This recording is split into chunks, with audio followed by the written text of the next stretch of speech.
আসসালামু আলাইকুম গাইস, আমি Nishu from online tips pro Bangla. আশা করি আপনারা সকলে অনেক ভালো আছেন। সো গাইস, ওপ্পো কিন্তু লঞ্চ করে দিয়েছে তাদের নতুন সিরিজ রেনো 8। এই সিরিজে কিন্তু তিনটা স্মার্টফোন থাকছে, একটি হচ্ছে ওপ্পো রেনো, একটি হচ্ছে ওপ্পো রেনো 8 প্রো এবং শেষেরটি হচ্ছে ওপ্পো রেনো 8 প্রো প্লাস। আজকের ভিডিওতে আমরা ওপ্পো রেনো 8 স্মার্টফোনটি নিয়ে আলোচনা করব। চলুন বন্ধুরা ভিডিওটি শুরু করি। তো বন্ধুরা, ভিডিওটি শুরু করার আগে যে কথাটি না বললেই না, আপনি যদি অনলাইন টিপস প্রো বাংলায় চ্যানেল নতুন হয়ে থাকেন তাহলে প্লিজ চ্যানেলটি সাবস্ক্রাইব করবেন, পাশে থাকা বেল আইকনটি অল করে দিবেন। সো গাইস, প্রথমে যদি আনবক্সিং নিয়ে কথা বলি তাহলে দেখতে পাচ্ছেন সাদা একটি বক্স, আর বক্সের উপরে কিন্তু রেনো 8 এটা মেনশন করেছে। দেন এটা খোলার সাথে সাথে আমরা একটা স্মল বক্স পাবো।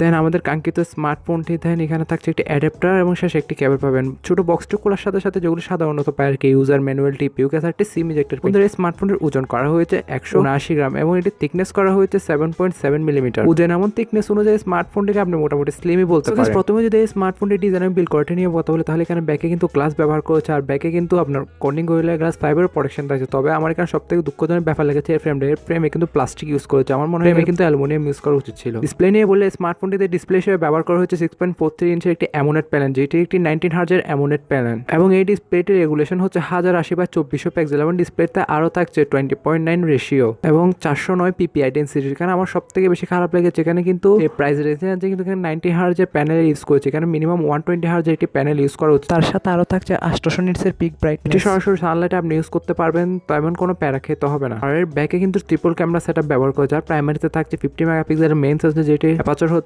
1.8 এবং এটি একটু ওয়াইড সেন্সর। সেকেন্ডারিতে আসলাম 2 মেগাপিক্সেলের একটি ম্যাক্রো সেন্সর পাবেন, যার অ্যাপারচার হচ্ছে 2.4 এবং থার্ড আসলে 2 মেগাপিক্সেলের একটি ডেপথ সেন্সর পেয়ে যাবেন, যার অ্যাপারচারও 2.4। এখানে আমার সবচেয়ে দুঃখজনক বিষয় লেগেছে এখানে কিন্তু কোনো আলট্রা ওয়াইড লেন্স ইউজ করে না। আমার মেবি এখানে ম্যাক্রো শরের আলট্রা ওয়াইড লেন্স ইউজ করা উচিত ছিল, তবে এটা আমার পার্সোনাল কমেন্ট। তবে আপনার কমেন্ট অবশ্যই আমাদেরকে কমেন্ট করে জানাবেন। এবং এর ব্যাক ক্যামেরা দ্বারা আপনার সর্বোচ্চ 4K তে 30 FPS এর ভিডিওগুলো শুট করতে পারবেন। 1080p তে কিন্তু 120 FPS এর ভিডিওগুলো শুট করতে পারবেন। এতে থাকছে না কোনো OIS, তবে জাইরো EIS থাকছে। ব্যাক ক্যামেরা ফিচার হিসেবে থাকছে dual LED flash, HDR, panorama, etcetera etcetera. তো গাইস, এই স্মার্টফোনটি ফ্রন্ট আসলে আমরা 32 মেগাপিক্সেলের একটি corner punch whole wide selfie camera পাবেন, যার অ্যাপারচার হচ্ছে 2.4 এবং এই সেলফি ক্যামেরাটির দ্বারাও আপনারা 1080p তে 120 FPS এর ভিডিওগুলো শুট করতে পারবেন। থাকছে না কোনো OIS, তবে সেলফি ক্যামেরাতে থাকছে জাইরো EIS। যদি সেলফি ক্যামেরার ফিউচার নিয়ে বলে তাহলে কেন থাকছে প্যানোরামা, HDR ইত্যাদি ইত্যাদি। এই স্মার্টফোনটির OS মিন্স অপারেটিং সিস্টেম নিয়ে বলে স্মার্টফোনটিতে থাকছে out of the box Android 12 এবং তার ব্যাকএন্ডে থাকছে কালার OS 12.1। প্রসেসর হিসেবে থাকছে মিডিয়াটেক ডাইমেনসিটি 1300, যেটি 6 ন্যানোমিটার আর্কিটেকচারের উপর তৈরি করা একটি অক্টা কোর প্রসেসর। আর জিপিইউ হিসেবে থাকছে মালি G77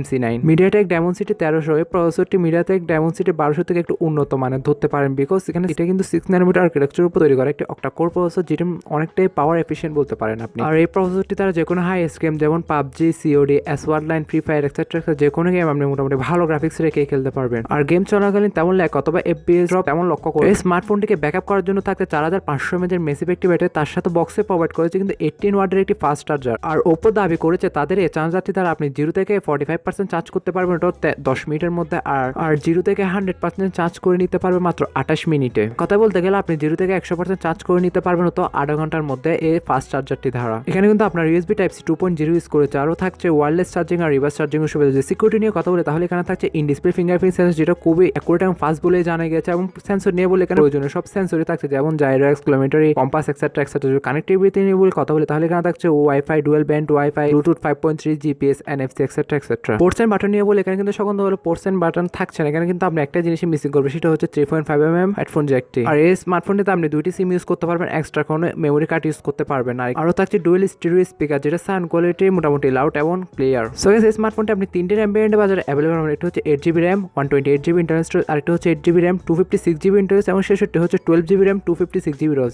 এবং এর স্টোরেজ টাইপ হিসেবে থাকছে UFS 3.1 আর RAM টাইপ হিসেবে থাকছে LPDDR4X। সো গাইস, এবার প্রাইস এবং লঞ্চিং ডেট সম্পর্কে জানা। সো গাইস, এবার প্রাইস এবং লঞ্চিং ডেটটি বলার আগে যে কথাটি না বললেই না, আপনি যদি অনলাইন টিপস প্রো বাংলায় চ্যানেল এখনো নতুন হয়ে থাকেন তাহলে চ্যানেলটি সাবস্ক্রাইব করার দাওয়াত রইল। তো গাইস, এটি ধারণা করা যাচ্ছে যে স্মার্টফোনটি 1 থেকে 1.5 মাসের মধ্যে কিন্তু আমাদের বাংলাদেশের বাজারে আনঅফিশিয়াল ভাবে চলে আসবে, বিকজ এটির অফিশিয়াল এখনো কোনো কনফার্ম ডেট আমরা কোনো ওয়েবসাইটে এখনো খুঁজে পাই না। আর ইন্ডিয়ার বাজারে কিন্তু আগামী মাসের মধ্যে কিন্তু লঞ্চ হওয়ার সম্ভাবনাটা অনেক বেশি রয়েছে। Oppo Reno 8 এটির বেস ভেরিয়েন্ট আমরা বাংলাদেশে আনঅফিশিয়াল ভাবে 40 থেকে 45,000 টাকার মধ্যে আমরা বেস ভেরিয়েন্টে পেয়ে যেতে পারি। আর ইন্ডিয়ার বাজারে স্মার্টফোনটি আমরা 35 থেকে 40,000 রুপির মধ্যে পেয়ে যেতে পারি। এবং এই স্মার্টফোনটি আপনি 3টি কালারে বাজারে অ্যাভেলেবল পাবেন, একটি হচ্ছে ব্ল্যাক, ব্লু, গোল্ড। আজকে ভিডিও পর্যন্ত আশা করি সবার ভালো লেগেছে। সো গাইস, এই স্মার্টফোনের কোন কোন জিনিসগুলো আপনার ভালো লেগেছে এবং কোন কোন জিনিসগুলো আপনার ভালো লেগেছে তো অবশ্যই আমাকে কমেন্ট করে জানাবেন। তো গাইস, আজকের ভিডিও পর্যন্ত আশা করি সবার ভালো লেগেছে। সো গাইস, সবাই ভালো থাকবেন, সুস্থ থাকবেন, টেক কেয়ার, আল্লাহ হাফেজ, আসসালামু আলাইকুম।